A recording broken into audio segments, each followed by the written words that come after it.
সুপ্রিয় কৃষক কৃষারী ভাইয়ের বোনেরা, যে সকালবেলা মাঠে এসেছি। আসলে আমন ধানের যে বীজতলা তৈরি করব আমরা, আমার জমিতে আমন ধানের বীজতলা দিব। তো বীজতলা দেওয়ার সময় হঠাৎ করে মনে হলো যে আমি একটু ভিডিও তৈরি করি। আসলে কৃষক কৃষারী ভাই বোনেরা যদি আমার ভিডিওতে একটু উপকারিত হয়, কারণ আমন ধানের বীজতলা দিব, আমন ধানের যে আদর্শ বীজতলা তৈরি করব আমরা এখানে।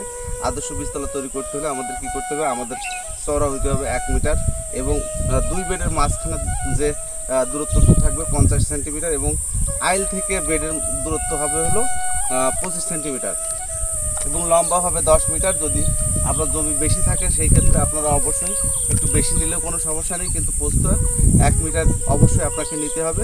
এইভাবে আদর্শ বীজতলা করলে আপনার আদর্শ বীজতলায় চারা রোগ প্রতিরোধ ক্ষমতা বাড়ে এবং চারা রোগ হয় না, রোগ কম হয় এবং পোকামাকড় আক্রমণ কম হয় এবং সুস্থ সবল চারা তৈরি করা যায়। তাহলে সুস্থ সবল চারা তৈরি করতে হলে অবশ্যই আদর্শ বীজতলা তৈরি করতে।